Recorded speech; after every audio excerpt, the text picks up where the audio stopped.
Hello, hello, and welcome back to Scholastically Natalie, where we talk about books, reading, writing, and D&D. Today we are continuing with Into the Land of the Unicorns by Bruce Coville, and we are reading Chapter 5, which is titled Lightfoot. The moment of pain was brief but intense. When it faded, a tingling spread over Kara's skin, as if she were being shocked by 1,000 tiny batteries. The unicorn stepped back in surprise. Kara looked down at her chest.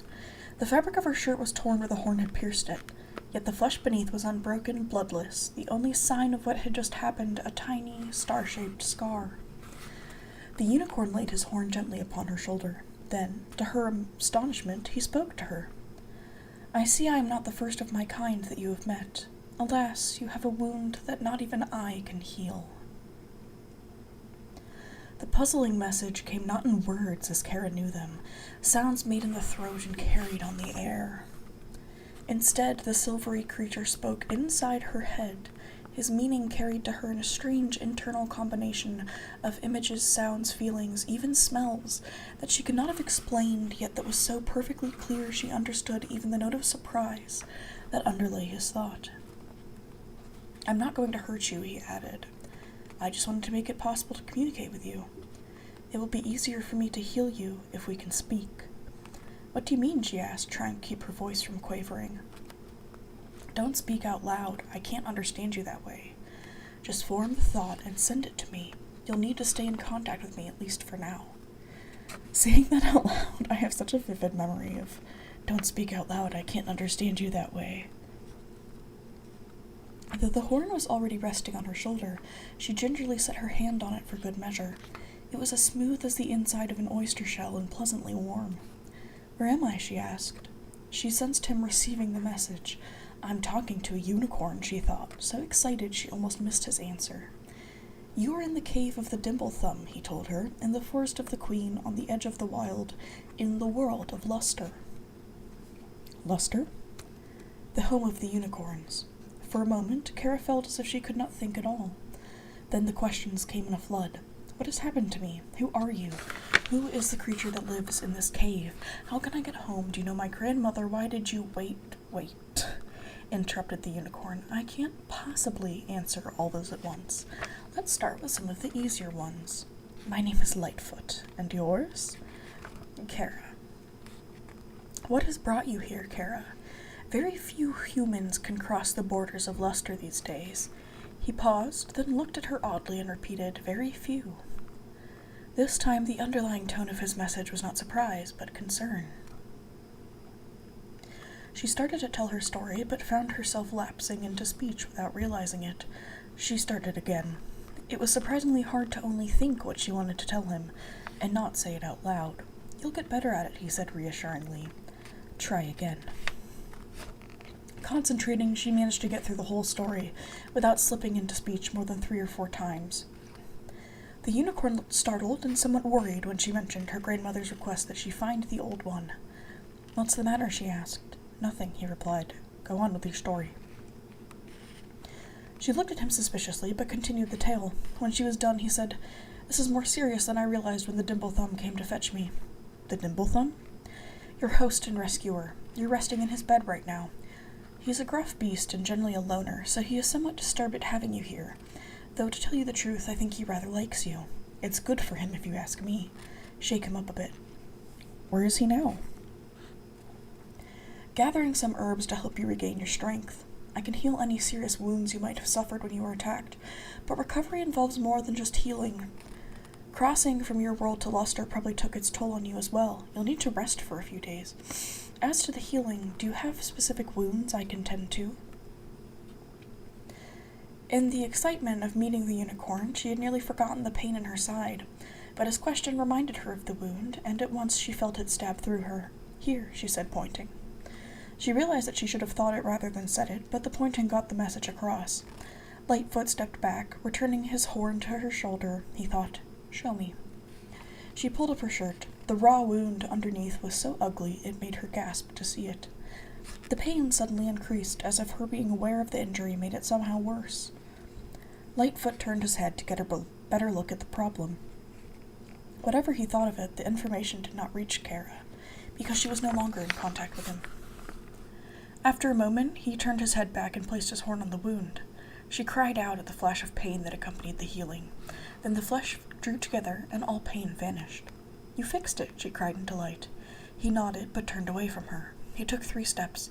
Then, to her horror, his legs buckled and he crumpled to the floor of the cave.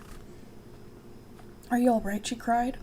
Realizing he could neither understand nor answer her, she threw aside the covers and stood. Instantly, she fell back to the bed. Closing her eyes, she took a deep breath, then slid to the floor. She made her way to the unicorn on her hands and knees. Placing one hand on his silky flank, she repeated desperately, "Are you all right?" She had barely formed the question before he was reassuring her. "Sorry, I should have warned you. A healing takes a great deal out of me, and this healing was more complicated than I expected." "Why is that?" she asked, feeling worried. He hesitated, then said, "You have an old wound, very deep. It is a wound of the spirit, not the flesh, and not something that can be quickly cured, even by the power of my horn." She flinched and drew her hand back from him. A lump of unexpected pain lodged itself in her throat. The unicorn waited a moment, then leaned against her. "I do not know the source of the wound," he said gently. "I cannot read your mind. I only understand what you send me." "I want to rest now," she responded, her voice sharper than she intended. She started to crawl back toward the bed, then thought better of it. Moving closer to Lightfoot, she lay her head on his side and sighed. The loss of her parents was something she did not talk about. Never. Not with anyone. With a skill born of long practice, she pushed her secret sorrows to the back of her mind and slept. She was woken by something pulling her hair. Before she could force her eyes open, she heard Lightfoot whicker. A small voice chattered an indignant reply. Now she did manage to open her eyes. Crouching near her was a creature just over a foot high. It looked like a cross between a monkey and a squirrel. It had thick fur that grew in 2 shades of gray, dark on its head and back, lighter on its face, limbs, and stomach. Its bushy tail flicked back and forth as it stared at her from enormous eyes that seemed much too large for its face. Those eyes, dark, with bright blue pupils, were lively and intelligent. Kara was accustomed to small animals being timid around humans, so she was startled when the great creature skittered up to her face. Extending a 3-fingered hand, it touched her cheek, then rubbed it with its thumb. "Don't be frightened," Lightfoot told her. "He's harmless. Annoying, but harmless." Who is he? She thought. The squidgem. Kara reached towards the little creature. When her hand made contact with him, he blinked but did not run. His fur was soft and warm. The squidgem, she thought to Lightfoot. Does that mean he's the only one? As far as I know. If he's the only one, where did he come from? I don't have the slightest idea, replied the unicorn, and I'm sure I don't care, he added pointedly. The squidgem turned his head and chittered at Lightfoot. Even without her connection to Lightfoot, his indignation would have been clear to Kara. With the connection, she understood him to be saying something along the lines of, "Mean hornhead not love good squidgem fooey bad hotcha." Lightfoot snorted in response. Suddenly, a shadow stretched over them. With a screech, the squidgem scrambled over Kara's side and cowered behind her. Kara turned to look over her shoulder. For a moment, her heart leapt in horror. Almost as quickly, she felt a surge of relief. The creature standing at the entrance of the cave was the one that she had seen the first time she woke here, the Dimblethumb. She wondered if he, too, was the only one of his kind. He appeared to be smiling, though it wasn't easy to tell, given his bear-like face. Holding up a big, furry paw, he said, "The Dimblethumb has something that belongs to you." And that is where we end Chapter 5. Let me know if you'd like to read further into this. I am enjoying reading it for, the second time this year. Because it really is just kind of a nice, relaxing, smooth read where we just get to live with some unicorns for a bit.